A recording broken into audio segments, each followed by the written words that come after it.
Laverne Drain, 4728 Cass. The NRC has issued yet another report of Fort Calhoun's ongoing safety failures. This December 31st report outlines a number of critical violations of the plant. Like Lynn Moore suggested, the full reconstruction design documents, which were started in 1980, which was ordered by the NRC, is still incomplete today. So 1989, NRC ordered OPPD to create design documents, and they have not completed those. She took a lot of that from me, so it's changed.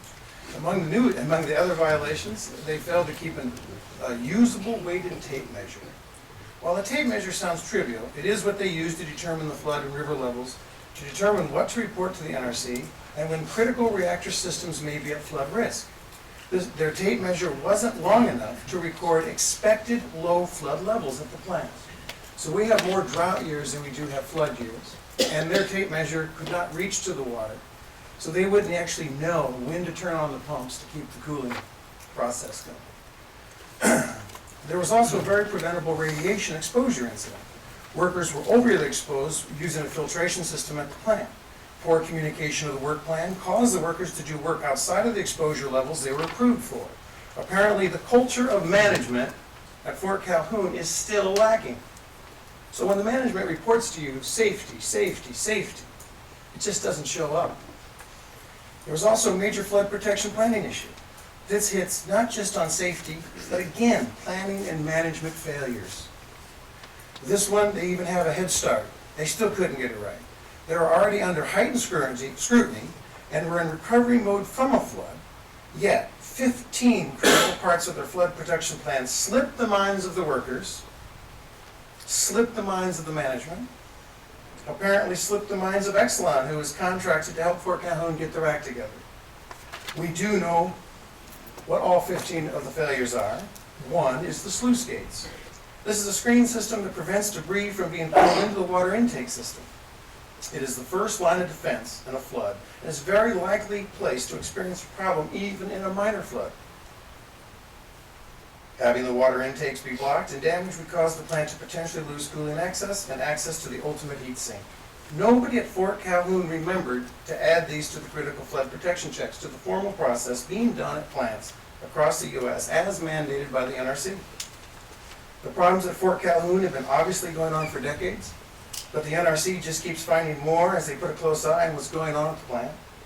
The design documents sound routine, but are quite a big deal. Fort Calhoun has been flying blind, operating a nuclear reactor for over 40 years, and never bothered to solve the situation, even with repeated reminders of the issue by the NRC.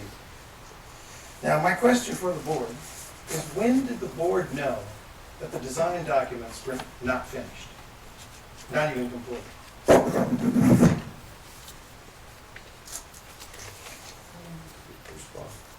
But I'd like the board, because the board, it's important that in '89, if this board was informed of this information,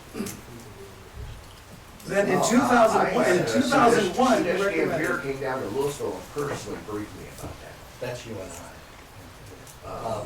This board can only act as a board. If you want to have a question that moves you a board member at any other time, you're free to do so. Not really. We aren't going to take a vote.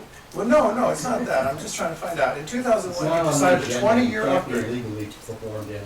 Okay, but you decide a 20-year upgrade. And if you knew you did not have the design basis documents complete, I would like to know why this board voted to extend its lease for 20 more years. Because the NRC said we could. So, They approved it. so the devil says you can do it, you do We'll talk it. about this now. Well, the NRC is the god of all nuclear things. But we'll not start that plant until the NRC says it's safe and management gets the board, majority of the board to approve it. And I'd also, Be sure of that. I'd also like to submit the geotesting report. I Thank you think very you guys much. want to go over that.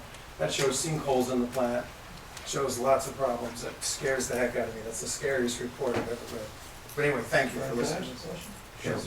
Yeah, I'm sorry, I'm new, obviously. I don't know who you are or your credentials or background. Could you help me? Well, my name is Laverne Drain. I'm a citizen activist. I've been coming to board meetings, probably the first one was '89.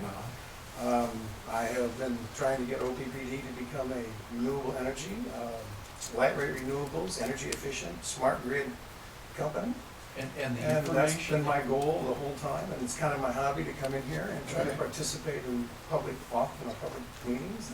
And the information, I'm sure we'll all get a copy, the All right. information you provided is assembled by you or an organization, or how do you? I go to all the NRC meetings, I Uh-huh. participate on all the foreign meetings, the phone meetings that he talked about. I participate in every single one that has been going on. So I have this information, we have it on our phones, we have groups of people who participate in exchange.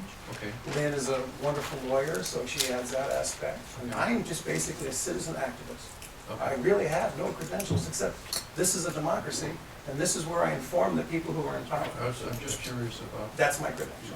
thank you very much. Thank you. And congratulations on both of you Thank for you. winning your offices. Thank you. Have a good day. Thank you.